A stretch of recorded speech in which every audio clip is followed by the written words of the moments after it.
The ancient canyon walls held many secrets, but none as powerful as the sacred bee colony Chayton Graycloud had sworn to protect. For generations, his people had lived in harmony with these spirit bees, guardians of knowledge that modern science had yet to discover. When the screams echoed through the red rock chambers, Chayton didn't hesitate. The woman was an outsider, a scientist whose presence threatened everything he'd vowed to preserve. Yet as the swarm engulfed her, something deeper than duty pulled him down the cliff face. By sunset, covered in welts and breathing through pain, he carried her to the hidden spring. Will he choose the solitary path of his ancestors, or risk everything for a woman who bridges two worlds? Before we jump back in, tell us where you're tuning in from, and if this story touches you, make sure you're subscribed, because tomorrow I've saved something extra special for you. Dawn broke over the sandstone cliffs, painting them copper and gold. Chayton Graycloud moved with practiced steps along the narrow path that generations of his family had walked before him. The ceremonial smoker, in his hand carved from a single piece of cedar by his grandfather 40 years ago, felt like an extension of his arm. Small tendrils of white smoke drifted from the smoldering sage and juniper inside, a scent that spoke of home. The bees know your spirit before they know your face. His grandfather had told him when Chayton was just 7 years old, standing nervously before his first hive. Approach with respect, move with purpose, and they will welcome you as family. Now at 38, Chayton lived by these words. The reservation where he'd grown up sat 20 miles to the east, but he preferred this solitary existence as keeper of the canyon hives. His small cabin, built into a natural alcove in the rock wall, overlooked the vast expanse of desert that his ancestors had called home for centuries. He paused at the edge of a drop-off, listening to the familiar drone that rose from below. The largest of the spirit bee colonies nested in a protected southern-facing crevice, where morning sun warmed the honeycomb early. These weren't ordinary honeybees. Smaller, with distinctive amber bands across their thorax, they produced a honey that tribal elders used in healing ceremony, honey that scientists had never analyzed. Chayton frowned as he approached the hive. The buzzing carried a different tone, today higher, pitched, agitated. Something was disturbing them. He moved closer, sending gentle puffs of smoke ahead to calm the colony. The bees had been acting strangely for weeks now. Scouting patterns changed, honey production decreased. Chayton suspected it had something to do with the new mining operation 10 miles north. Though still in the exploratory phase, Horizon Mining had already brought drilling equipment to test for rare earth minerals believed to be abundant in the region. His cousin Joseph, who worked for the tribal council, had shown him the environmental impact assessment. The document promised minimal disruption to local ecosystems, but Chayton knew better. The earth was a web, and you couldn't touch one strand without shaking the entire structure. He knelt beside the hive entrance, watching worker bees come and go with less efficiency than usual. A flash of memory crossed his mind, his grandfather's weathered hands gently lifting a section of comb, explaining how the pattern of the cells told stories about the seasons to come. Our people learned to read the bees long before the Spanish brought paper, he'd said. When you understand their language, you'll never go hungry, never be lost. Chayton had devoted his life to that understanding, choosing to live apart from both the reservation community and the wider world beyond. The tribal council respected his role, even if younger members sometimes questioned the value of maintaining such traditions in the modern age. A distant mechanical rumble interrupted his thoughts vehicles on the new access road. The mining company had promised to stay clear of tribal lands, but their definition of boundaries rarely matched the one passed down through generations of Chayton's people. He carefully collected a small section of honeycomb, golden and fragrant, to bring to Grandmother Willow. The eldest of the tribal knowledge keepers had requested it for a coming-of-age ceremony. As he wrapped it in cottonwood leaves, he noticed something troubling: small, black flecks in the wax, like tiny particles of soot. Chayton slipped the wrapped comb into his leather satchel and continued his morning inspection. 3 more colonies to check, each with its own personality and history. The work was methodical, peaceful. This was where he belonged, carrying forward the knowledge that connected his people to this land. But the disquiet in his heart wouldn't settle. Change was coming, like a storm on the horizon. He could feel it in the behavior of the bees, in the subtle shifts of the desert ecology around him. And somehow he knew the woman he would save later that day would be at the center of it all. Dr. Mira Valdez adjusted her wide-brimmed hat against the relentless Arizona sun. At 35, she'd spent nearly half her life in deserts around the world, but the intensity of this particular canyon system still took her breath away. She flipped open her field journal bound in weathered leather and filled with meticulous sketches of desert flora and recorded the GPS coordinates of the unusual variant of desert sage she'd just discovered. "This shouldn't be growing here," she murmured, carefully pressing a small sample between the pages. The plant showed characteristics that suggested adaptation to higher elevations, yet here it was, thriving in this lowland canyon. Mira's research grant from Southwestern University had brought her to this remote location 3 days ago. Officially, she led a team documenting plant biodiversity before Horizon Mining's full operation could begin. Unofficially, she hoped to find evidence that might strengthen environmental protections for the area. "Dr. Valdez?" A voice crackled through her radio. "Base camp check-in, it's nearly noon." She clicked the transmitter. "I'm fine, Tomas. Following an interesting ecological anomaly. I'll be back by sunset." "Copy that. Remember, solo excursions beyond 2 miles from base. Require additional notification. I know the protocol." She smiled at her graduate assistant's concern. "I'm still within range, and I have emergency supplies." What she didn't tell him was that she'd spotted what appeared to be an undocumented waterfall in the Distanza potential microhabitat that could host endemic species. In the parched landscape of the American Southwest, such water features were ecological treasures. Mira tucked the radio into her pack and continued along the narrow game trail. Her mother had been Mexican. Her father, Anglo, growing up between 2 cultures, had made her comfortable in borderlands like this one. Spaces where different worlds met and mingled. She paused to take a drink from her canteen, studying the landscape. Something about this place felt different from other field sites she'd worked, more alive, more watching. She shook off the sensation. A scientist had no business entertaining such fanciful notions. Still, as she rounded a bend in the canyon, she couldn't shake the feeling of being observed. Glancing up at the rim nearly 200 feet above, she caught a fleeting glimpse of Movemanta figure silhouetted against the sky. Before she could be certain, it was gone. The local Apache tribe maintained some presence in this area, she knew. Her research permits had required approval from their council, though the actual meetings had been conducted through university administrators. The tribe had been surprisingly accommodating, given their historical reluctance to allow outside research on traditional lands. Mira turned her attention back to her work, carefully documenting a cluster of barrel cacti displaying unusual growth patterns.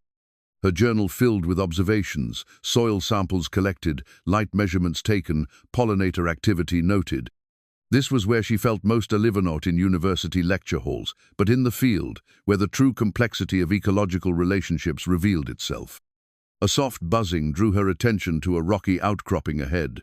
Bees, desert honeybees, by the look of them, were entering and exiting a small opening in the stone face. Mira approached cautiously, her scientific curiosity piqued. Wild bee populations had declined dramatically across North America, yet here was a colony that appeared to be thriving. She removed her camera from its protective case, adjusting the macro lens to capture images of the workers as they returned with pollen. Something about their appearance struck her as unusual, smaller than typical Apis mellifera, with distinctive coloration patterns she'd never encountered in the literature. "You shouldn't exist," she whispered, focusing the lens, "at least not according to any research I've read." The buzzing intensified as she moved closer, but Mira barely noticed, absorbed in documenting what might be an undescribed subspecies. Her heart raced with the thrill of discovery. If these bees had evolved in isolation, adapted specifically to this harsh environment, they could provide invaluable insights into climate adaptation and perhaps even strengthen the case against the mining operation. She didn't notice the change in pitch of the buzzing until it was too late. The first sting caught Mira on the back of her neck. She slapped at it instinctively, turning to find the air around her thickening with bees. In her fascination with documenting the hive, she'd missed the warning signs of defensive behavior, the increasing volume, the guard bees' zigzagging flights. Stay calm, she told herself, fighting against panic. Slow movements. But it was already too late. The colony was fully alarmed now, thousands of workers pouring from the rock crevice. A second sting pierced her forearm, then a third on her cheek. Mira backed away slowly, then faster as the swarm intensified. Her heel caught on a stone, sending her stumbling backward. The camera fell from her hands as she tried to regain balance. More stings, no her hands, her scalp beneath the hat, her exposed ankles above her hiking boots. Mira had encountered aggressive bees before during fieldwork in South America, but nothing like this coordinated defense. These weren't Africanized killer bees with their indiscriminate attacks. This felt almost purposeful, as if the entire colony was responding to a single directive. Pain blossomed across her skin as venom from dozens of stings entered her bloodstream. Her throat tightened, not anaphylaxis, she hoped, but her body's natural inflammatory response. The antihistamines in her emergency kit were in her backpack, but reaching it meant plunging her hand into the thickest part of the swarm. Abandoning her equipment, Mira turned and ran, swatting frantically at the cloud that moved with her. Her vision began to blur, whether from swelling or tears she couldn't tell. The narrow canyon path that had seemed so easily navigable earlier now presented a gauntlet of obstacles, jutting rocks, loose stones, thorny vegetation. The screams tore from her throat without conscious thought, echoing off the canyon walls. Not just cries of pain, but a primal call for help, where none seemed possible. Half a mile away, Chayton's head snapped up at the sound. He'd been preparing to return to his cabin, the morning's honey harvest complete, when the distant cries reached him. Without hesitation, he secured his satchel and moved toward the sound, his pace quickening as the screams grew more desperate. He'd left his grandfather's bee veil at the cabin. The ceremonial garment, woven from horsehair and yucca fibers, had protected generations of bee guardians from stings during harvest. Without it, he'd be as vulnerable as the stranger, yet he didn't turn back. Chayton knew these canyons like the lines on his palm. He took a steep descent path rarely used except by tribal hunters, loose stones skittering beneath his boots as he half ran, half slid down the incline. The screams guided him, bouncing off rock walls in confusing patterns until he finally spotted Hera Woman, surrounded by a writhing cloud of his sacred bees, stumbling blindly along the canyon floor. He recognized the colony immediately by their distinctive movement pattern. These were from the old mother hive, the most ancient and temperamental of the spirit bee colonies. The woman must have ventured too close to their sanctuary, perhaps even attempted to photograph them. His people had strict prohibitions against revealing the hives to outsiders, yet he couldn't leave her to this fate. Chayton reached into his satchel, retrieving the still smoldering ceremonial smoker. With practiced movements, he added dried sage and cedar, creating a thick white smoke. Then, taking a deep breath, he plunged toward the woman and the enraged swarm. The first stings hit him as expected, sharp, burning pains across exposed skin. He'd built tolerance over decades, but the sheer number of defenders made him wince. Smoke billowed from the cedar smoker as he swung it in wide arcs, creating a protective cloud around them both. "Be still," he commanded, reaching the woman's side. Her face was beginning to swell, dozens of stingers still embedded in her skin. Her eyes, wide with terror and pain, fixed on him with desperate hope. Chayton spoke softly in his native language, ancient words passed down through generations of bee guardians. Whether the bees truly understood or simply responded to the calming chemicals in the smoke didn't matter. The swarm's frenzy began to subside. Mira drifted in and out of consciousness as Chayton carried her along a hidden path cut into the canyon wall. Her body felt both leaden and disconnected, the venom from hundreds of stings working through her system. Through half-closed eyes, she registered the stranger's determined profile against the sky, the careful placement of his feet on the narrow trail.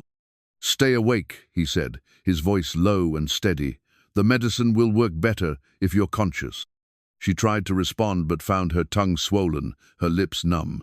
Instead, she focused on breathing, each inhale burning through inflamed tissues. The path descended toward a shadowed grotto, invisible from the main canyon. Chayton ducked beneath an overhang of rock, carrying her into a space where the temperature dropped noticeably. The sound of water impossible in this desert echoed softly against stone walls. Mira's scientific mind catalogued details even through her pain, the mineral smell of underground water, the changed acoustics suggesting a significant cavern, the increased humidity against her skin. Chayton laid her gently on a smooth stone shelf near a small pool, fed by a spring emerging from the rock face. The water caught afternoon light filtering through a natural skylight above, sending prismatic reflections dancing across the cavern walls. This place had clearly been used for generations. Steps had been carved leading down to the water, and ancient pictographs adorned the walls. The hidden spring, Chayton explained, seeing her gaze move around the space. Sacred to my people, few outsiders have ever seen it. He knelt beside the pool, filling a clay vessel with crystalline water. With practiced movements, he added dried herbs from a pouch at his waist, stirring with his finger while murmuring words in a language Mira didn't recognize. "Drink," he instructed, supporting her head. The liquid tasted of mint and something deeper, earthier. It coated her throat, bringing immediate relief to the burning sensation there. "The stingers," he said, setting down the empty vessel. "They must be removed." His fingers moved across her skin with surprising gentleness, scraping each stinger away rather than pinching them exactly what a trained medical professional would do. Mira watched his face as he worked, noting the concentration in his dark eyes, the slight furrow between his brows. "You know a lot about bees," she managed to say, her voice rough. A ghost of a smile touched his lips. "They are my responsibility." Those weren't ordinary honeybees. His hands paused momentarily before continuing their methodical work. "No. I've studied bee species across 3 continents, never seen anything like them. There are things science has not catalogued," he replied simply, reaching for a small clay pot. "This will help with the swelling." The salve he spread across her stings had an immediate cooling effect. Mira recognized the scent of aloe and perhaps witch hazel, but other components were unfamiliar. "You're Apache?" she asked. He nodded. "Chayton Graycloud. I am beekeeper for the Mescalero band." Mira Valdez, botanical researcher. She attempted to sit up, but found her strength lacking. "Rest. The spirit bee's venom is powerful. You're fortunate they chose to warn rather than kill." "They can kill?" "In sufficient numbers. These bees have protected my people's secrets for generations." His tone carried a subtle reprimand. "You should not have approached their hive." Mira's scientific curiosity temporarily overcame her discomfort. They displayed highly coordinated defensive behavior, almost like they were communicating complex instructions. Chayton's expression remained neutral, but something flickered in his eyes. "Western science sees what it expects to see. And what do your people see in them?" He was quiet for a moment, applying more salve to the stings on her arms. "We see messengers between worlds, keepers of balance." He hesitated. "Some call them spirit bees because they carry the wisdom of ancestors." Under normal circumstances, Mira might have dismissed such talk as cultural metaphor, but the memory of the swarm's eerily coordinated attack gave her pause. "Why did you help me?" she asked. "If they're sacred to your tribe, and I was trespassing." Chayton capped the clay pot and met her gaze directly. "Even sacred guardians can act with unnecessary harshness. Balance required intervention." He glanced toward the cavern entrance. "And daylight is fading. We should talk about how you will return to your people." As afternoon deepened toward evening, Mira found her strength gradually returning. The swelling had subsided enough that she could open both eyes fully, and the fiery pain of the stings had dulled to a persistent ache. She watched as Chayton moved around the grotto, tending a small fire he'd built near the entrance. "Your research team," he said, breaking a long silence. "They'll be looking for you." "Yes." Mira sat up carefully, testing her balance. "My radio was lost during the attack." Chayton nodded, reaching into his leather satchel. He withdrew a small pouch made from deerskin, its surface adorned with intricate beadwork, depicting stylized bees. "My grandfather's medicine," he explained, untying the drawstring. Inside was a dark, resinous substance that he scooped onto his fingertip. Propolis mixed with sacred herbs. It will speed healing and prevent infection. Mira hesitated only briefly before allowing him to apply the mixture to the worst of her stings. The scent was complex honey, sweet undertones with sharper medicinal notes. "In my lab we could analyze this," she said. "Identify the compounds, maybe even synthesize them." A slight frown crossed Chayton's features. "And then what? Patent them? Sell them? Share them?" she corrected. "If there are beneficial properties, they could help people. My people have been helping others with these medicines for centuries, without laboratories." Mira considered her words carefully. "I didn't mean to suggest improvement, only broader access." Chayton's expression softened slightly. "The bees make this propolis from specific plants that grow only here, in specific patterns influenced by the canyon walls, the water chemistry, the soil composition. It cannot be recreated elsewhere." "You sound like an ecologist." "I am a guardian of relationships." He resealed the medicine pouch. "The bees, the plants, the water, the people all connected in ways your science is only beginning to understand." Mira had encountered similar perspectives from indigenous communities during her research in South America. Western science excelled at isolating variables, breaking systems into component parts. Traditional knowledge often preserved a more holistic understanding of ecological relationships. "Tell me about these spirit bees," she said. "I've documented dozens of Apis species, but nothing like them." Chayton was quiet for a long moment, stirring the fire with a stick. When he spoke, his voice carried the rhythm of storytelling. "When Creator first made the world, the Apache people were given guardianship of these canyons, but the desert was harsh and food scarce. A young woman prayed for help, offering her most precious possession, a necklace of turquoise and silver. As she placed it in a canyon crevice, she heard a humming. From the stones emerged the first spirit bees, who led her to flowering plants hidden throughout the canyons.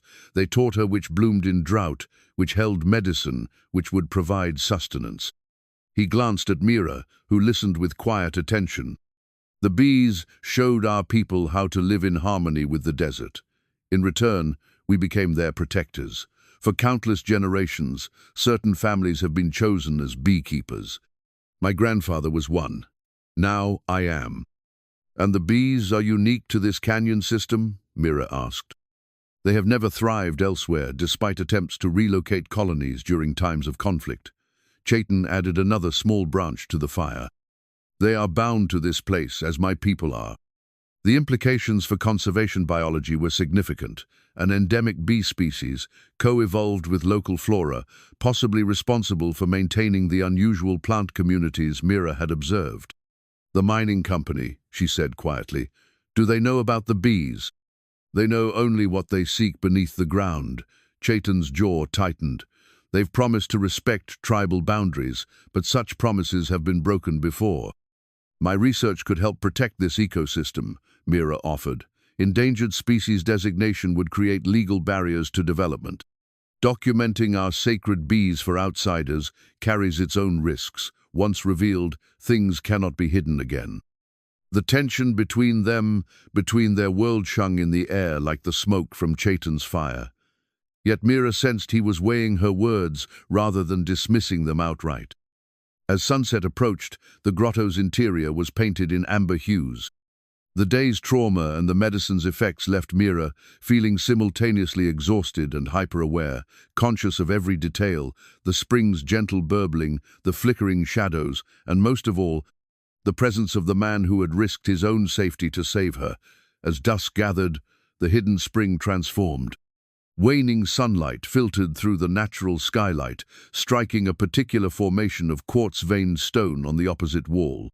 The mineral-laden rock caught the light and scattered it in crimson and amber hues that danced across the water's surface. Mira stood transfixed by the spectacle, her scientific mind noting how precisely the light had to align for this effect, only possible during specific seasons and times of day. "Your people chose this place deliberately," she said, "the alignment with sunset." Chayton nodded, standing beside her at the pool's edge. "The spring has been sacred to us since before written history. Our ancestors understood celestial movements, tracked them through stone and light. "It's beautiful," she whispered. For several minutes, they watched in silence as the light show intensified, then gradually faded as the sun dipped below the canyon rim. In that liminal moment between day and night, with painkillers and bee venom still coursing through her system, Mira felt a rare sense of perfect presence, of being exactly where she was meant to be. "I should take you back soon," Chayton said, breaking the spell. "Your colleagues will be searching." "Wait." Mira turned to face him fully. "I've been thinking about what you said about the bees, about this place." The fading light cast half his face in shadow, but she could see he was listening intently. "The research expedition I'm leading isn't just academic. Horizon Mining has already secured permits for preliminary drilling, despite incomplete environmental surveys. They're moving fast, leveraging political connections." "We know," Chayton replied. "Our tribal council has limited legal recourse. Treaties from a century ago left mineral rights ambiguous. But what if we could document an endangered, endemic species? Not just the bees, but their entire ecological community, the plants they pollinate, the unique microbiome of this canyon system. You propose revealing what my people have protected for generations. I propose protecting it in a new way for a new threat." Mira stepped closer. "My university position gives me access to conservation networks, legal resources. Your knowledge of these bees, of this land, it's irreplaceable. Together, we might stand a chance against Horizon." Chayton's expression remained unreadable, but something shifted in his posture. "There's more," Mira continued, words coming faster now. "My expedition includes sampling for new pharmaceutical compounds. If the medicinal properties you've shown me could be documented without revealing sacred knowledge, it would add another layer of protection. You speak of using the rules of your world to defend mine. I speak of finding common ground." Mira gestured to the cavern around them, "like this spring where two worlds meet." The last of the sunset light caught a stone resting at the pool's edge, a piece of sandstone with bands of deep orange, red, and purple running through it like a frozen sunset. Mira picked it up, turning it in her palm. "There's something else," she said, her voice quieter now. Words formed in her mind that surprised her with their audacity. "I've spent my career moving between world's academic and field research, Western science and traditional knowledge systems, never fully belonging to any of them." She looked up, meeting his gaze directly. "But standing here, I feel a connection to this place that I can't explain. To these bees.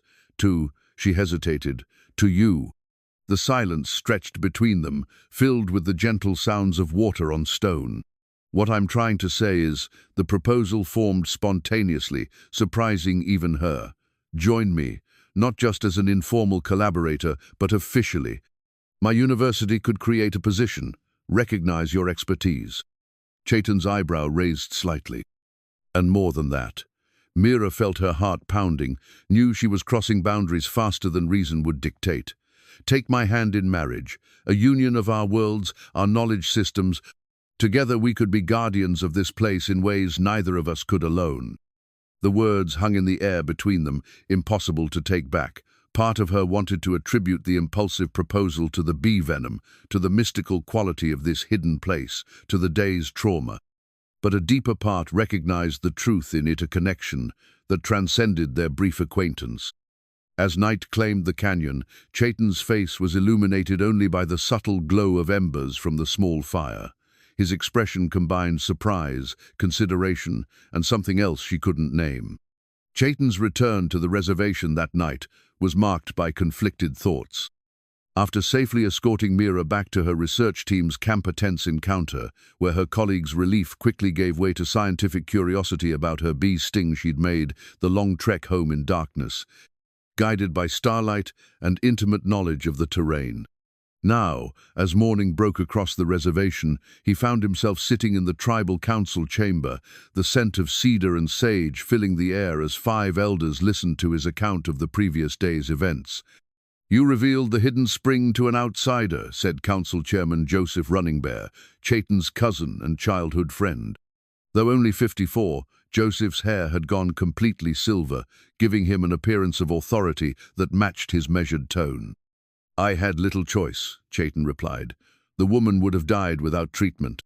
And now she knows of our spirit bees, added Eleanor Two Hawks, eldest of the council members. Her wrinkled hands rested on the carved wooden cane before her, fingers tracing the bee motifs that adorned its handle. She is a scientist, Chayton acknowledged. She recognized their uniqueness immediately. A heavy silence filled the chamber. At the center of the circular room, a small fire burned in a stone pit council fire that had witnessed tribal decisions for generations. Chayton watched sparks rise from the flames, carrying prayers and thoughts upward through the smoke hole in the ceiling. "Tell us of her proposal," Joseph finally said. Chayton had been forthright in his report, excluding nothing, not even Mira's impulsive suggestion of marriage.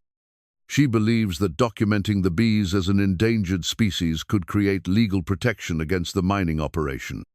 And she suggested this union as a way to bridge our knowledge with her scientific resources, Eleanor stated, her tone neutral but her eyes sharp with assessment.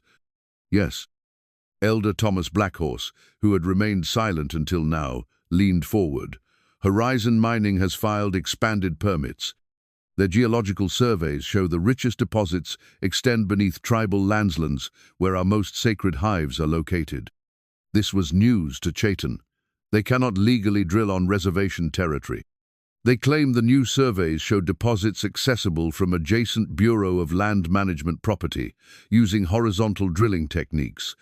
Joseph explained, "Our legal advisors are challenging this, but the process could take years." "Years we may not have," added Eleanor. Chayton understood the implications immediately.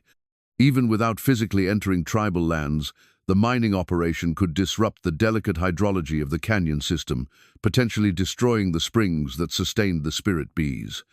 "The scientist's proposal has merit," said Matthew Cloud Walker, the youngest council member at 48. "Federal endangered species protections are perhaps more powerful than our tribal sovereignty claims in today's courts." Several elders nodded reluctantly, acknowledging the bitter truth in his words. "But at what cost?" asked Elizabeth Stone, her voice carrying the weight of her 82 years. "For generations, we have protected the spirit bees through secrecy. Once they are documented, catalogued, studied by outsiders, will they remain ours?" "They belong to no one," Chayton said quietly. "As my grandfather taught me, we are their guardians, not their owners." Joseph studied him thoughtfully. "You are considering the scientist's offer." It wasn't a question, but Chayton answered anyway. "I am considering all paths to protect what has been entrusted to us." "And the marriage proposal?" Eleanor asked directly, her gaze unwavering. Chayton felt the weight of tradition and duty pressing against the unexpected pull he'd felt toward Mira. "I made no commitment. It was an impulsive suggestion born of the moment." "Perhaps," Elizabeth said.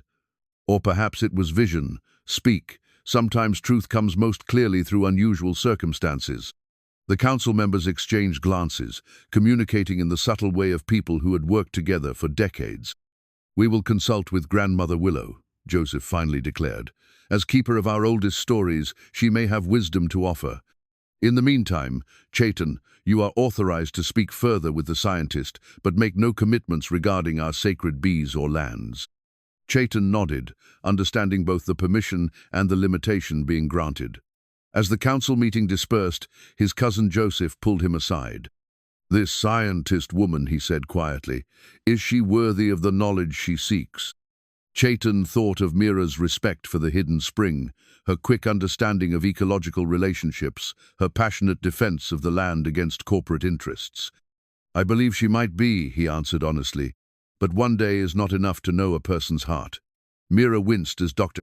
Sanjay Patel, the expedition's medical officer, examined the constellation of bee stings covering her arms and neck. The research base Camp 3 weatherproof tents arranged around a central canopy hummed, with activity as her team processed the day's samples. "These don't look like typical honeybee stings," Sanjay observed, adjusting his glasses. "The inflammation pattern is unusual." "They're not typical honeybees," Mira replied, then hesitated, weighing how much to reveal about Chayton's spirit bees. "Whatever treatment you received was remarkably effective," he continued, applying fresh antibiotic ointment. "By all rights, with this many stings, you should be in a hospital." Mira thought of the propolis mixture from Chayton's grandfather's medicine pouch. Local knowledge, she said simply. Tomas Rodriguez, her graduate assistant, approached with a tablet displaying their research permita document that had taken months of bureaucratic wrangling to obtain. "Dr. Valdez, I've been reviewing our authorization," he said, concern evident in his voice. "Our permit only covers documented collecting sites. If you were attacked near an undocumented bee colony, we need to file an amendment." Mira scanned the document, noting the careful boundaries drawn around their research area boundaries that specifically excluded tribal lands. The hidden spring was definitely outside their permitted zone. "I'll handle the paperwork," she assured him, making a mental note to be strategic about how she documented the location. As Sanjay finished treating her stings, a commotion at the edge of camp drew their attention. Two men in pressed khakis and button-down shirts, emblazoned with the Horizon Mining logo, strode purposefully toward the research area. "Dr. Valdez," called the taller of the two, a man with a closely trimmed beard and confident bearing. "Glad to see you're all right. We heard there was an incident." "Mr. Harrington," Mira acknowledged, recognizing Horizon's Community Relations Director. "News travels fast." "Small community," he replied with a practiced smile. "Your team radioed the ranger station about a missing researcher. We monitor emergency channels for safety purposes." The second man stepped forward, extending his hand. "David Chen, Environmental Compliance Officer for Horizon.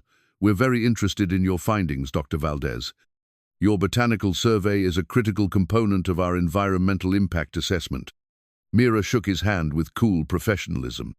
What neither man mentioned was that Horizon had contracted with her university department specifically because they needed a reputable scientific team to satisfy regulatory requirements. The unspoken expectation was that her research would document nothing significant enough to impede their mining plans. "We're still early in our data collection," she replied carefully. "Preliminary findings suggest several microhabitats of interest." "Excellent, excellent," Harrington nodded. "And this bee incident anything we should be concerned about from a safety perspective? We have crews scheduled to begin test drilling next month." Mira felt a flash of alarm. "Next month? I thought the timeline was for preliminary approval by end of year." Chen and Harrington exchanged glances. "The process has been expedited," Chen explained smoothly. "Your preliminary report will be sufficient for the first phase of operations." "Our survey is scheduled for 3 months," Mira protested. "A comprehensive ecological assessment requires." "We understand," Harrington interrupted, "and we value scientific thoroughness. But market conditions and investor timelines necessitate moving forward with a phased approach." What he didn't say, but what Mira understood perfectly, was that Horizon wanted to establish physical operations on the ground before any potential obstacles could emerge. Once drilling equipment was in place, the practical and legal barriers to stopping development would multiply. "I see," she said, maintaining her professional composure while her mind raced with implications. "We'll continue our work as planned." "Of course," Chen smiled. "By the way, we understand you encountered someone from the reservation during your incident. Anything we should know about tribal concerns in that area?" The directness of the question caught Mira off guard, but she recovered quickly. "Just a local resident who helped with first aid. We didn't discuss the mining operation." After a few more minutes of superficial conversation, the Horizon representatives departed. Mira watched them walk to their company-branded SUV, her thoughts turning to Chayton and his people's hidden knowledge that might now be the only leverage against Horizon's accelerated timeline. "Tomas," she called to her assistant, "we need to reprioritize our research areas. Starting tomorrow, I want intensive sampling in the southwestern canyon section." The area closest to where she'd encountered the spirit bees, Grandmother Willow's home, sat at the eastern edge of the reservation, where juniper-covered hills gave way to open desert. Unlike most reservation houses, government-built structures of concrete block and aluminum roofing, hers was a traditional wickiup, complemented by a modern cabin her grandchildren had constructed nearby. At 93, she preferred the rounded earthen floor of the wickiup, claiming it kept her connected to the stories buried in the soil. Chayton approached with the customary offering of cedar and sage. Though not technically his grandmother by blood, she was grandmother to the entire tribe keeper of oral histories stretching back centuries. "I've been expecting you, beekeeper," she called from inside before he could announce himself. Her voice, thin with age but still commanding, carried easily through the stillness of early evening. He ducked through the low entrance to find her seated beside a small fire pit, working on what appeared to be a blanket stretched across a traditional loom. Closer inspection revealed an intricate pattern of stylized bees, flowers, and canyon formations woven in vibrant natural dyes. "The bee-story blanket," she explained, noticing his interest. "Each keeper's life adds new patterns." Chayton knelt respectfully across from her, placing his offering in the fire. "The council suggested I seek your guidance, grandmother." About the outsider woman and her proposal. Her gnarled fingers continued working the shuttle through the warp threads without hesitation. "The one who disturbed the old mother hive." "Yes." Chayton was unsurprised by her knowledge. Little occurred in their community without reaching Grandmother Willow's ears. She was quiet for a moment, focused on her weaving. "When I was a girl, my grandfather told me of a time when the people faced great sickness. A stranger, a Mexican healer, who knew plants are medicine people did not. Some refused his help, fearing outside ways would weaken our own medicine. Others accepted, and lives were saved." The shuttle clacked rhythmically as she continued her story and her weaving simultaneously. "Later, that healer married a woman of our tribe. Their children carried both kinds of knowledge. When drought came, it was their grandson who helped the people survive." She glanced up, her dark eyes sharp, despite the cloudy cataracts forming at their edges. "Sometimes the greatest strength comes from joining different rivers of wisdom." Chayton considered her words. "The spirit bees have been our secret for generations. And what good is a secret if its keepers perish?" She set down her shuttle. "Show me what the bees have told you." From his satchel, Chayton withdrew a honeycomb section he'd collected that morning. Unlike the golden perfection of typical honeycomb, this piece contained unusual black flecks scattered throughout the wax. Grandmother Willow took it in her hands, bringing it close to her face. She inhaled deeply, then touched her tongue to a small portion of honey. Her expression grew grave. "The bees speak of poison in the earth," she said. "They taste it in the deepest roots, where plants draw water." "From the test drilling sites," Chayton confirmed, "even the preliminary work has affected groundwater." She returned the comb to him. "In my childhood, I saw our people removed from ancestral lands, forced onto this reservation. I have seen sacred sites flooded by government dams, grazing lands seized for military testing. Each time, we lost a piece of our connection to the earth."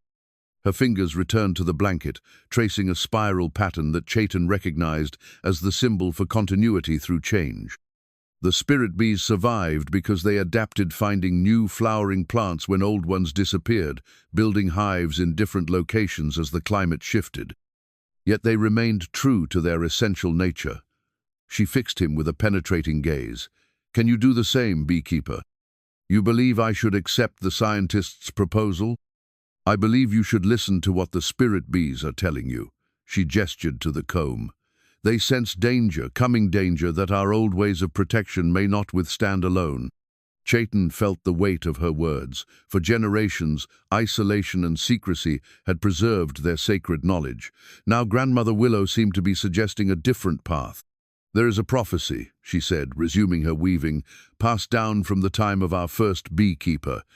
It speaks of a time when a stranger would come from beyond the canyon wallstone who sees with different eyes but recognizes the same truth. This stranger would either destroy the spirit bees or become their greatest defender." "And how will I know which she will be?" Chayton asked. Grandmother Willow's weathered face creased in a smile. "That, my grandson, is why the Creator gave us both courage and wisdom. You must use both to find your answer." The boundary stone stood half-buried in desert soil, its weathered surface marked with faded government survey notations and older, more intricate carvings. To most observers, it was an unremarkable landmark, just another forgotten demarcation in the vastness of the American Southwest. But to Chayton, It represented generations of his people's confinement to arbitrary borders drawn by those who viewed land as something that could be owned rather than something to which one belonged. He'd arrived early, uncertain if Mira would respond to the message he'd left at her research camp. The morning sun stretched his shadow long across the ground as he waited, watching a pair of ravens circle overhead. Movement in the distance caught his eye, a solitary figure approaching along the access road. Mira's distinctive gait was recognizable even at a distance, her slight limp a lingering effect of the bee's stings 3 days earlier. "You came," he said when she drew near, unable to keep a note of surprise from his voice. "Of course," she smiled, adjusting the wide-brimmed hat that protected her face from the sun. The swelling from her stings had subsided, leaving only faint red marks across her skin. "Your message said it was important." Chayton nodded toward the boundary stone. "This marks the official border of reservation land. Beyond this point, I have no legal authority. And beyond this point, my research permit is valid." Mira acknowledged, understanding his meaning. They stood in a literal and figurative borderland between their worlds. "My tribal council has authorized me to discuss a limited collaboration," Chayton said, choosing his words carefully. "They recognize the threat the mining operation poses." Hope flickered across Mira's face. That's wonderful. After what I learned from the Horizon representatives, time is critical. They've accelerated their timeline.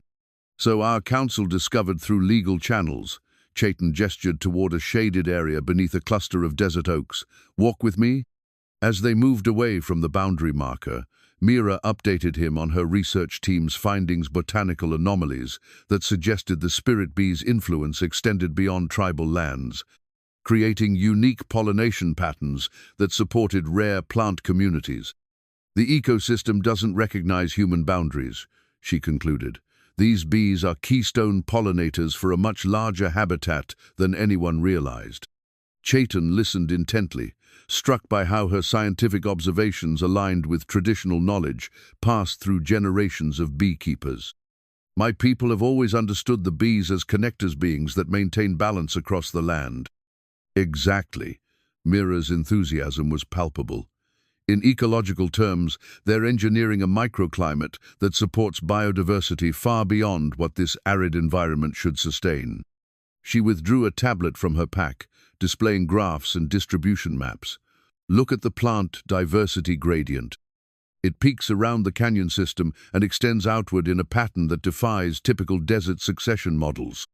Chayton studied the data, translating scientific notation into concepts that matched his experiential knowledge.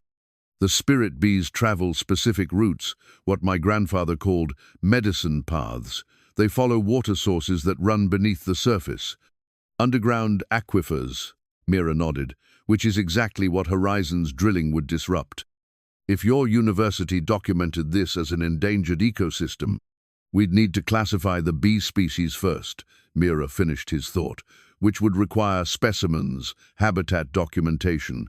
"Revealing what we have protected through secrecy," Chayton said, the familiar concern resurfacing. Mira was quiet for a moment, respecting the weight of what she was asking. "There might be a middle path. We could document enough to establish protection without revealing everything." Strategic disclosure. The concept resonated with what Grandmother Willow had suggested: adaptation while maintaining essential nature.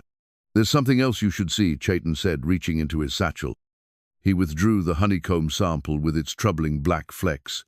"The bees are already sensing changes in the environment. These particles appear in combs nearest the test drilling sites." Mira examined the comb with a scientist's careful attention. "May I take a small sample for analysis? If this contains chemical traces from Horizon's exploratory wells, it could provide evidence of contamination beyond their permitted impact zone." Chayton hesitated only briefly before breaking off a small section. "Use it wisely." Their fingers brushed during the exchange, and Mira held his gaze. "About what I said at the spring. My proposal." It was impulsive. "But not insincere?" he asked. A slight blush colored her cheeks. "No, not insincere, just premature, perhaps. Among my people, Important decisions are made after careful consideration, with respect for their impact on future generations. He tucked the remaining honeycomb back into his satchel. But sometimes the heart recognizes truth before the mind can analyze it. The boundary stone cast a shortened shadow as the sun climbed higher, the division it represented seeming increasingly arbitrary as their conversation wove together different ways of knowing the same land. The path to the secret hive wound through narrow slot canyons, rarely traveled even by tribal members. Chayton led the way, occasionally glancing back to ensure Mira kept pace. 3 days had passed since their meeting at the Boundary Stone Days, filled with careful negotiations between tribal elders and Mira's research team, resulting in a carefully worded agreement signed by both parties. Now came the true test of trust. "We're entering the most sacred area," Chayton explained as they navigated a passage barely wide enough for their shoulders. "Only beekeepers and tribal elders have been permitted here for generations." Mira nodded, understanding the magnitude of what he was sharing. She carried only minimal equipment, a small camera and sample collection tools approved by the tribal council. Her university colleagues remained at base camp, unaware of this expedition's true purpose. The canyon walls towered above them, adorned with faded pictographs depicting human figures with spiraling patterns around their hands, ancient beekeepers communing with their charges. Mira paused to study them, recognizing artistic elements dating back at least 1,000 years. "Your people have tended these bees for that long?" she asked, gesturing to the images. "Longer," Chayton replied. "These are not the oldest drawings, merely the most recent ones made before our people were forced onto reservations." The passage widened suddenly into a sheltered grotto, unlike any Mira had seen. A small spring emerged from the rock face, creating a miniature oasis of lush vegetation. Flowering plants she recognized as rare desert endemics grew in abundance, their blossoms vibrating with the activity of hundreds of spirit bees. But the true wonder lay beyond, a cave entrance partially screened by hanging vines, from which emerged a constant stream of bees moving with purpose and coordination that defied Mira's scientific understanding. "The Queen Bee Sanctuary," Chayton said quietly. "Not just a hive, but a place where queens are born and trained before founding new colonies." Mira stood transfixed. That's not consistent with known apian behavior. Bee queens don't train successor queens. They typically try to eliminate competitors. Yet here they do. Chayton approached the cave entrance, moving with such calm assurance that the bees parted around him like water around a stone. "Our stories say that the spirit bees evolved this behavior to survive the harsh desert conditions. Only by cooperating could they maintain enough colonies across the canyon system." Scientific skepticism warred with the evidence before her eyes. Mira watched as Chayton knelt beside the entrance, whispered words in his native language, and was answered by a change in the bees' flight patterns, a shifting mass that appeared almost ceremonial. "They're acknowledging you," she breathed. "They're acknowledging us both," he corrected. "They remember you from your encounter. They're curious now rather than defensive." Slowly, respectfully, Mira approached. The bees' buzzing shifted in tone but remained non-threatening. Up close, their distinctive morphology was even more apparent, smaller than European honeybees, with unique amber striping and slightly elongated wing structures that likely enhanced flight efficiency in canyon updrafts. "From an evolutionary perspective, they're a living fossil," she said softly. "A remnant population that developed in isolation, preserving traits that might have disappeared elsewhere." Chayton nodded. "My grandfather called them memory keepers, bees that remember the ancient world and how to survive in it." Inside the cave, Mira discovered something even more remarkable. The interior walls were lined with comb structures unlike any documented by science, spiraling formations that maximized surface area while maintaining perfect temperature regulation. At the center, protected by a living barrier of worker bees, multiple queen chambers housed developing larvae. "They're cooperatively raising new queens," she said, scientific excitement overtaking her usual reserve. "This completely rewrites what we know about eusocial insect behavior. It also explains their unusual defensive coordination," Chayton added. "They function as a true community, not just a colony."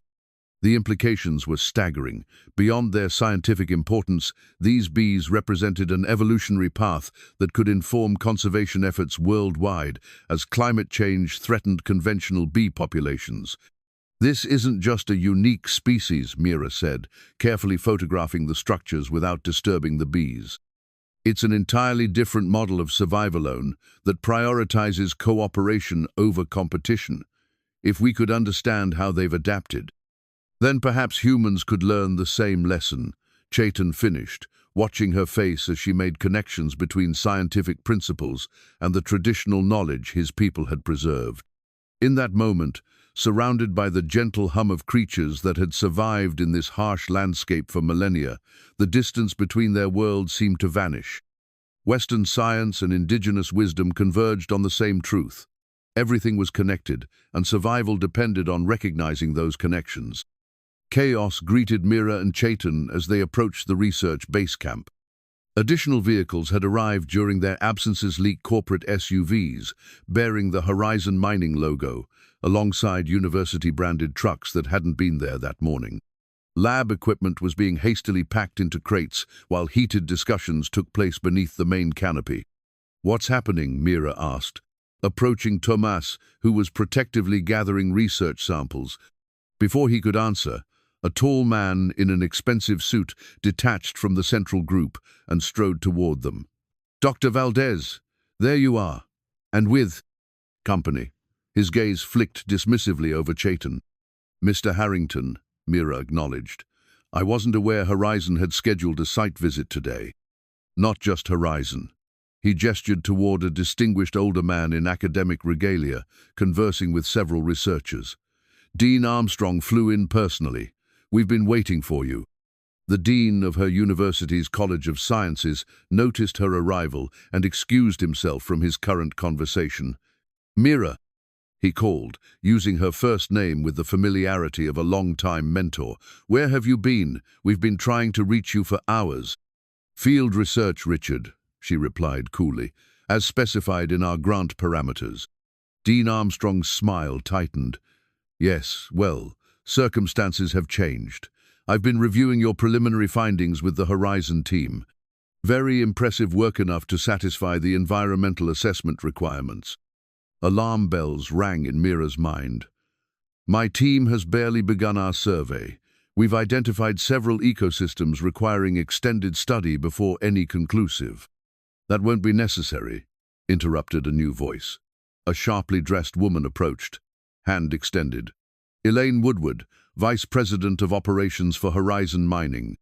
The Bureau of Land Management has fast-tracked our application based on the preliminary findings and economic impact projections." Mira didn't take the offered hand. "Fast-tracked? That's not possible. The environmental impact process requires public comment periods, multiple agency reviews. All satisfied through alternative compliance pathways," Woodward said smoothly. "The Department of Interior has designated this project as critical to national mineral security. Rare earth elements essential for green technology, national defense, you understand." "What she means," Chayton spoke for the first time, his quiet voice cutting through the corporate doublespeak, "is that they pulled political strings to bypass normal environmental protections." Woodward's professional smile didn't waver. "And you are?" "Chayton Graycloud, Tribal Consultant on Indigenous Land Use." "Ah, well, Mr. Graycloud, I assure you all legal requirements regarding tribal consultation have been met through proper channels." "Meaning you spoke to bureaucrats in Washington who've never set foot on this land," he replied evenly. Dean Armstrong cleared his throat uncomfortably. "Mira, perhaps we should discuss this privately. The university's position is delicate. Our grant funding is from Horizon," she finished. "I'm aware, but academic integrity requires complete research before conclusions are drawn." Harrington stepped closer, lowering his voice. "Dr. Valdez, your preliminary report indicated no endangered species or critical habitats in the initial survey area. If you've discovered something since then, we'd be very interested in reviewing those findings." The implied threat was clear. They wanted to know what she'd found before she could document it officially. Mira glanced at the research materials being packed up. You're shutting down our expedition. Repurposing it, Dean Armstrong corrected. Your team will shift focus to post-development ecological monitoring. Horizon has generously increased funding for a 5-year study. After they've already destroyed what we're supposed to be studying, Mira said incredulously. That's unnecessarily adversarial, Woodward chided. We're all environmentalists here. Horizon is committed to responsible development. Chayton watched the corporate tableau with quiet intensity, noting how the mining representatives had positioned themselves between Mira and her research materials. His gaze caught Tomas discreetly sliding a hard drive into his pocket while appearing to organize equipment. "When does drilling begin?" Chayton asked, drawing attention away from the young researcher. Woodward consulted her sleek tablet. "Equipment arrives tomorrow. Preliminary site preparation begins immediately thereafter. Full operations within 2 weeks." 2 weeks? Mira couldn't hide her shock. "That's impossible. The hydrology studies alone have been completed to regulatory satisfaction." Harrington finished. "Now, Dr. Valdez, we'd like a full briefing on your most recent findings, particularly any studies conducted on tribal lands." Mira felt the weight of the memory card in her pocket, containing photographs and data from the Queen Bee Sanctuary. One word from her, and the machines would be stopped, but at what cost to the secrets Chayton's people had protected for generations. She met Chayton's eyes across the circle of corporate and academic figures, reading the subtle message in his steady gaze. Trust, patience, strategy. "Of course," she said, turning back to Harrington with a professional smile that didn't reach her eyes. "I'd be happy to brief you on everything in my official research capacity." Emphasizing the word official just enough for Chayton to understand, she would reveal nothing of what she'd seen that day. Nightfall brought an unusual gathering to the tribal community center. Under the glow of fluorescent lights that contrasted with the ceremonial fire burning in the central pit, members of the tribal council sat across from select members of Mira's research team. Between the groups stood a simple wooden table bearing a ceremonial pipe, the unity pipe, used for generations to formalize alliances. "This is unprecedented," Joseph Runningbear began, addressing the assembled group. "Never in our history have we invited outside scientists to discuss our sacred bees." Mira sat beside Thomas and Dr. Lydia Chen, the team's hydrologist. They had slipped away from base camp after her carefully censored briefing to Horizon officials, a presentation that revealed just enough to satisfy corporate curiosity while concealing the true significance of their discoveries. "We recognize the honor and responsibility of this invitation," Mira responded formally, "and we understand that anything discussed here remains confidential unless jointly approved for disclosure." Elder Eleanor Two Hawks nodded approvingly. "The situation has accelerated. Our legal representatives inform us that Horizon Mining has filed updated permits that effectively remove our right to further consultation. They've done the same with our research protocols." Lydia confirmed. "The university administration has been pressured to sign off on a minimal environmental monitoring plan completely inadequate for assessing true ecological impact." Chayton, who had been quietly tending the fire, joined the circle. "We face a common threat that neither traditional protection nor conventional science can address alone." Joseph unrolled a set of maps across the table. "These are the drilling locations Horizon has filed with the Bureau of Land Management. Phase 1 appears to respect tribal boundaries. But Phase 2 doesn't," Mira noted, pointing to dotted lines indicating horizontal drilling trajectories. "These extend beneath tribal land directly under 3 of the major bee habitats, and would disrupt the underground aquifer system," Lydia added, overlaying a hydrological survey. "Even Phase 1 drilling would alter water flow to the hidden spring within months." A somber silence fell over the gathering. Decades of environmental battles had taught everyone present that once drilling began, stopping it would become exponentially more difficult. "We have 3 potential strategies," Chayton said, breaking the silence. "Legal, scientific, and direct action." Joseph nodded. "Our tribal attorneys have filed emergency injunctions based on treaty rights and religious freedom claims, but such challenges typically take months to resolve, time we don't have. The scientific approach would involve emergency endangered species designation Mira explained. The spirit bees clearly qualify. They're an undocumented species with extremely limited range and specific habitat requirements, which would require revealing their existence and location to federal authorities, Elder Thomas Blackhorse pointed out. Not necessarily their exact location, Thomas interjected. Federal protection can be secured with representative samples and habitat types rather than precise colony coordinates. Mira displayed preliminary data they'd gathered from the honeycomb samples. We've identified chemical markers in the propolis that demonstrate unique medicinal properties compounds unknown to pharmaceutical science. That strengthens both the scientific value argument and potential indigenous knowledge protection claims. Discussion continued as night deepened, strategies forming and dissolving as the group worked to find a path forward that honored both traditional values and scientific methods. The smoke from the unity pipe, ceremonially lit by Elder Eleanor and passed around the circle, symbolized the merging of their separate knowledge streams. There is another element to consider, Chayton said as the planning session reached its conclusion. Grandmother Willow spoke of a prophecy regarding the spirit bees and a stranger who would come from beyond the canyon. All eyes turned to Mira, who straightened under their collective gaze. Our people have always understood that knowledge comes through many vessels, Joseph said carefully. Perhaps your arrival was foretold for this moment of crisis. I make no claim to special status, Mira replied. Only to a commitment to protect something irreplaceable for science, for the environment, and for your cultural heritage. Chayton moved to stand beside her, a gesture not lost on the tribal elders. Dr. Valdez and I have discussed a formal partnership that would bridge our communities. The phrase was diplomatically ambiguous, but the glances exchanged among council members suggested they understood the deeper implications. Such a union would have both practical and symbolic power, Elder Eleanor observed. It would create legal relationships that strengthen both our positions. As the meeting concluded with assignments and timelines, Mira found herself walking with Chayton beneath a star-filled sky. The weight of their rapidly evolving relationship, personal and political, hung between them. Your council seems to support the idea of our partnership, she said carefully. They recognize necessity, he replied, but also possibility.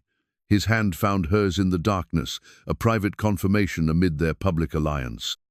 Dawn painted the eastern sky as Chayton stood before the ancient calendar stone, a 5-foot-high sandstone monolith marked with precisely positioned holes that tracked celestial movements. On specific days throughout the year, sunlight would pierce these openings to illuminate markers on the ground, a sophisticated astronomical calculator created by his ancestors centuries ago. Today, the first light of morning created a golden beam that struck the symbol for urgency and action, a timing that didn't escape Chayton's notice. The tribal elders had always consulted this calendar for planting, harvesting, and ceremonial timing. Now it seemed to underscore their race against Horizon Mining's machines. Does it tell you anything helpful? Mira asked, approaching quietly. She'd spent the night in a guest hogan on the reservation, the first outsider in memory granted such permission during a tribal emergency. That time is both our enemy and ally, Chayton replied. The light marks the beginning of what our people call the season of necessary change. Mira studied the ancient stone technology with a scientist's appreciation. Your ancestors understood archaeoastronomy with remarkable precision. They understood relationship, he corrected gently, between earth and sky, seasons and actions, humans, and the more than human world. The past 3 days had been a blur of activity. Tribal attorneys had filed emergency injunctions in federal court. Mira's team had worked around the clock, processing specimens and preparing documentation for an endangered species petition. Chayton had led a delegation of elders to meet with state officials, seeking additional regulatory reviews. But this morning brought troubling news. A convoy of heavy equipment had been spotted heading toward the canyon, drilling rigs, bulldozers, prefabricated site buildings. They're moving ahead despite the pending legal challenges, Mira said, checking her phone for updates from Thomas, who was monitoring the Horizon operation. The first machines will reach the site by noon. Chayton nodded grimly. Joseph received word that the judge is unlikely to rule on our injunction before tomorrow at the earliest. One day too late, Mira's expression was troubled but determined. We need to accelerate the endangered species petition. I've sent samples to a colleague at the Smithsonian, someone I trust for independent verification. If she confirms our findings, it could trigger automatic protections. Will that happen today? No, federal bureaucracy doesn't move at the speed of bulldozers. She ran a hand through her hair, frustration evident. We need something more immediate. Chayton turned from the calendar stone, his decision made. It's time for the third strategy, direct action. Within hours, word had spread throughout the reservation. Tribal members of all ages gathered at the community center, where Joseph and the council had established a command post. Pickup trucks were loaded with supplies, water, food, tents, banners painted with slogans in both Apache and English. Protect sacred land, and no drilling without consultation. Mira's remaining research team joined them, bringing scientific equipment to document environmental conditions before any disruption occurred, evidence that might prove crucial in subsequent legal battles. Remember, Joseph addressed the assembled group, this is a peaceful demonstration. We stand in prayer and witness. We create delay through our presence, not through confrontation. Elder Eleanor stepped forward, leaning on her cane. Despite her 80 years, she had insisted on participating. We bring the strength of generations, she reminded them. Our ancestors stand with us today. As final preparations were made, Chayton sought out Mira, who was checking a case of sampling equipment. There's something we should do before we leave, he said quietly, guiding her toward a small group of elders gathered around Grandmother Willow. The ancient knowledge keeper sat in a wheelchair, too frail to join the protest, but determined to contribute. In her lap lay a small bundle wrapped in decorated buckskin. The young scientist, she said as Mira approached. Come closer, daughter. Mira knelt respectfully beside the wheelchair. Chayton tells me you have joined your knowledge with ours to protect the spirit bees, Grandmother Willow continued. Such alliances were foretold. She unwrapped the buckskin bundle to reveal two simple bracelets woven from plant fibers, horsehair, and what appeared to be the same distinctive wax produced by the spirit bees. These are commitment bands, Chayton explained softly, traditionally exchanged between those who pledge to walk a shared path. Mira's eyes widened in understanding. Like a betrothal? Like a recognition, Grandmother Willow corrected, of two rivers joining to become something stronger than either alone. The old woman took Mira's wrist with surprising strength, tying one of the bands around it with practiced fingers. With this, you are bound to our struggle, to our bees, to our future. She performed the same ritual for Chayton, murmuring traditional blessings. When she finished, she looked between them with knowing eyes. Now you go to face the machines with the strength of something the mining company does not understand, a union of different worlds. The access road to the drilling site cut through a narrow passer, perfect location for the gathered defenders to make their stand. By mid-morning, over 100 people had assembled, tribal members of all ages, environmental activists alerted through Mira's university contacts, and a handful of journalists from regional news outlets. They formed a human chain across the road, with tribal elders seated in a row at the front, including several veterans wearing military service caps. Chayton moved among the gathered protectors, carrying something that drew curious glances, a circular shield of hardened rawhide, adorned with painted symbols and eagle feathers. It was his grandfather's war shield, carried in the Second World War and brought out only for moments of great significance. Not for fighting, he explained to Mira when she asked about it, for protection. Our shields were never merely physical barriers, but spiritual boundaries between harm and safety. She nodded, understanding the symbolic importance. Her own role today was similarly layered. She stood, as both scientist and newly acknowledged member of Chayton's community, the woven bracelet visible on her wrist. They're coming, called a lookout positioned on a ridge, overlooking the long approach road. In the distance, dust clouds signaled the approach of the Horizon mining convoy half, a dozen heavy trucks carrying equipment, followed by company SUVs and a water tanker. Leading the procession was a Bureau of Land Management vehicle, its federal insignia clearly visible. Joseph Running Bear, serving as spokesman, stepped forward with Chayton and Mira flanking him. Remember, he told the assembled group, we stand in prayer, we are peaceful, we are witnesses. As the convoy approached and slowed, Mira activated her satellite phone, establishing a live connection with the tribal attorney in federal court and the colleague at the Smithsonian, analyzing the bee specimens. Every moment they delayed, the equipment was another moment for legal and scientific interventions to materialize. The lead BLM vehicle stopped 30 feet from the human barrier. A uniformed ranger stepped out, followed by Harrington and Woodward from Horizon Mining. This is an unauthorized gathering on a permitted access route, the ranger announced through a handheld speaker. You are required to disperse immediately. Joseph stepped forward. We are exercising our First Amendment right to peaceful assembly. We are also enacting our religious obligation to protect sacred sites that will be damaged by this operation. Your tribal consultation period ended with the permit approval, Woodward stated, her corporate composure showing signs of strain. The courts have not issued any stay of operations. The courts haven't ruled yet, Mira countered, holding up her satellite phone. Our attorney is in the federal courthouse right now. This operation should be delayed until that ruling. We have our authorizations, Harrington said firmly, and a legal right to proceed. Behind them, the heavy equipment idled, diesel engines rumbling like impatient beasts.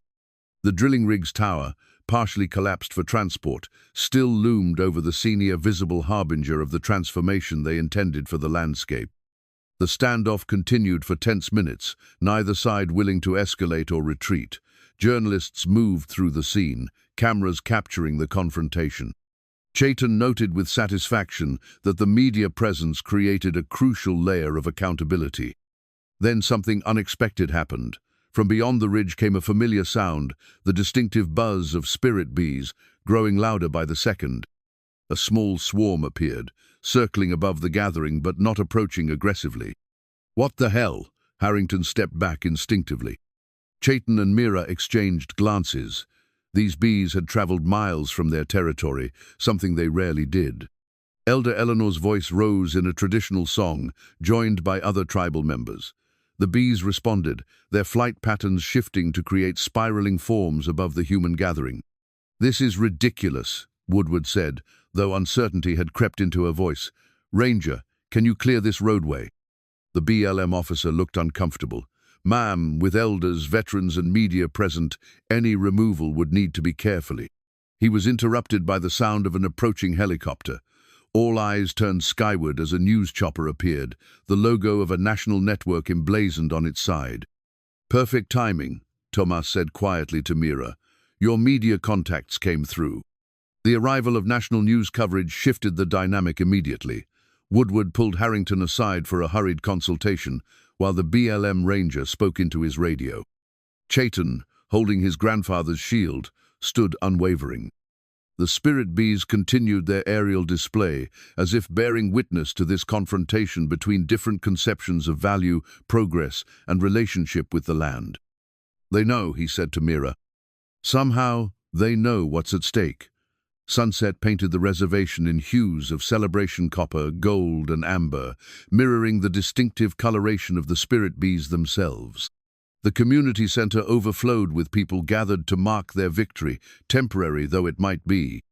Tables laden with traditional foods stretched along one wall, while at the center of the gathering, a ceremonial fire burned bright. Victory was perhaps premature, Chayton thought as he watched elders and children, scientists and activists mingling in the glow of firelight. But they had won precious time. The moment when Mira's satellite phone had rung a colleague from the Smithsonian, confirming the spirit bees as an undocumented species worthy of emergency protection, had shifted everything. That scientific validation, combined with the dramatic footage of bees seemingly defending their human allies, had created the perfect storm of public pressure. Horizon Mining had voluntarily paused operations pending further study. The federal judge had issued a temporary restraining order until competing claims could be properly evaluated. It wasn't permanent protection, but it created the space they needed to build a stronger case. You're looking serious for someone who helped achieve the impossible today, Mira said, joining him at the edge of the celebration. She had changed from her dusty field clothes into a simple dress borrowed from one of the tribal members, the woven commitment band still visible on her wrist. Contemplative, he corrected with a smile, thinking about what comes next. Across the room, Joseph was speaking with Mira's research team, mapping out plans for the comprehensive documentation that would now be possible. The tribal council had made the unprecedented decision to allow limited scientific study of the spirit beasts under strict protocols and with knowledge keepers present at all times. What comes next is the real work, Mira acknowledged, documenting, mapping, preparing testimony, proving that these bees aren't just scientifically unique, but ecologically essential. And negotiating the boundaries of revelation, Chayton added, what becomes public, what remains protected. Their conversation paused as Elder Eleanor approached, resplendent in traditional regalia adorned with intricate beadwork depicting bee motifs. Behind her came other tribal members, similarly dressed for the bee dancia ceremony, rarely performed in recent decades. "It is time," Eleanor announced, gesturing toward the central fire. "Tonight we honor the spirit bees and those who stand with them." The gathered community formed a circle as dancers took their positions. Chayton explained quietly to Mira that the dancers' movements would mimic the communication patterns of bees, the famous waggle dance, through which bees shared information about food sources and threats. But our ancestors understood this communication centuries before Western science discovered it, he noted. The dance preserves this knowledge in physical form. As drums began a rhythmic pulse, the dancers moved with precise gestures and footwork, their bodies becoming a living language that spoke of relationship with the more-than-human world. Mira watched with both scientific fascination and growing cultural appreciation, recognizing patterns that corresponded to actual bee behavior, while acknowledging the ceremony's deeper spiritual dimensions. When the main dance concluded, Elder Eleanor stepped into the circle, beckoning to Chayton. "The beekeeper is called to dance," she announced. Chayton moved forward, accepting a ceremonial rattle from one of the drummers. He began a solo performance movements Mira recognized from having watched him work with the bees, transformed into ritual expression. To her surprise, midway through his dance, Chayton turned toward her, extending his hand in invitation. A murmur ran through the gathered community as she hesitated, uncertain of the protocol. "Go," Tomas whispered encouragingly from beside her. "They're acknowledging your role." Heart pounding, Mira stepped into the circle. Chayton guided her through simplified movements that echoed his owner dance of partnership, of mutual protection, of shared purpose. Though she had no training in Apache traditions, something in the rhythm felt intuitively right, as if her body remembered what her mind had never known. When they finished, Elder Eleanor approached them once more. "Tonight, we witness a new chapter in our relationship with the spirit bees," she announced to the gathering. "For generations, one family has carried the responsibility of beekeeping.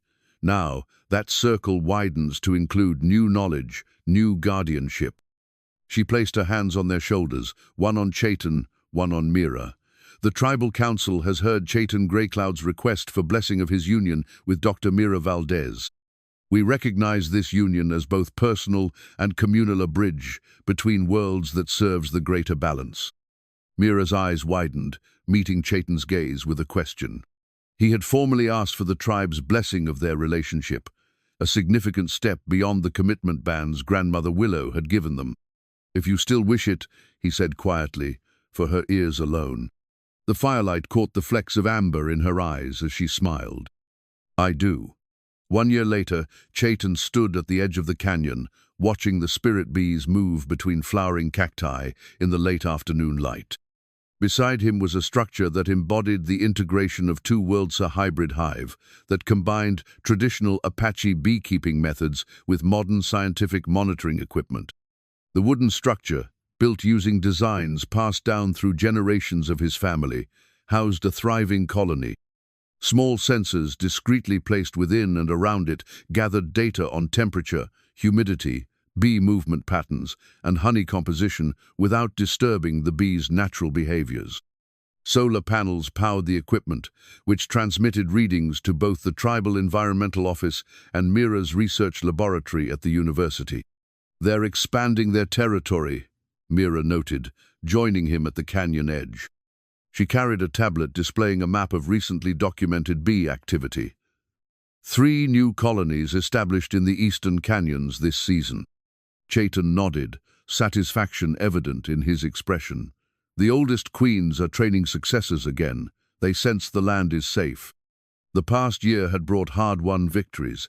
The spirit bees had received formal endangered species protection, though through a unique arrangement that respected tribal sovereignty.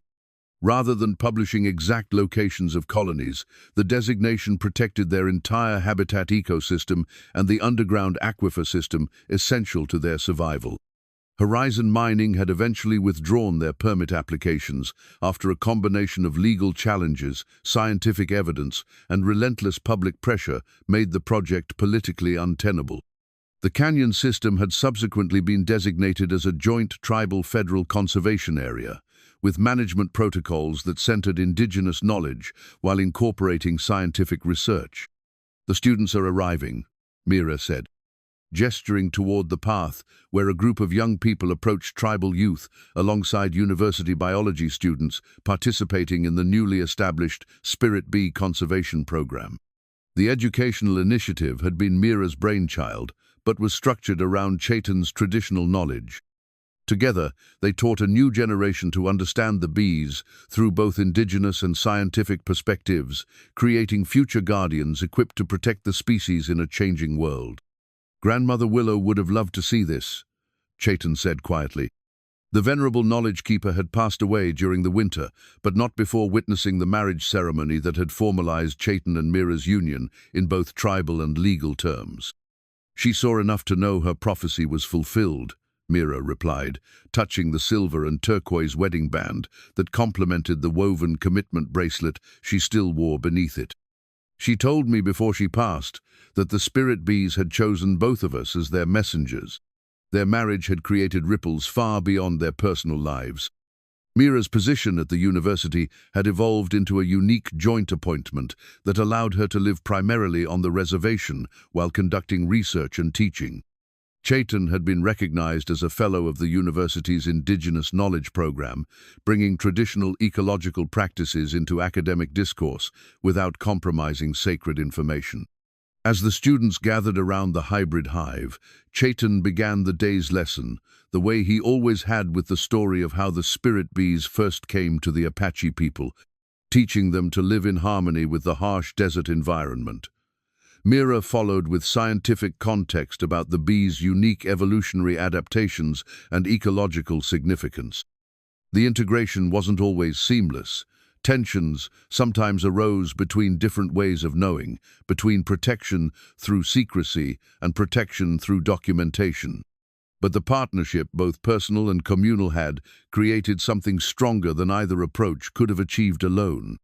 As sunset approached, painting the canyon in the same amber hues as the day they had first met, Chayton and Mira stepped back to let the students observe the bees' evening return to the hive. The air hummed with wings and possibilities.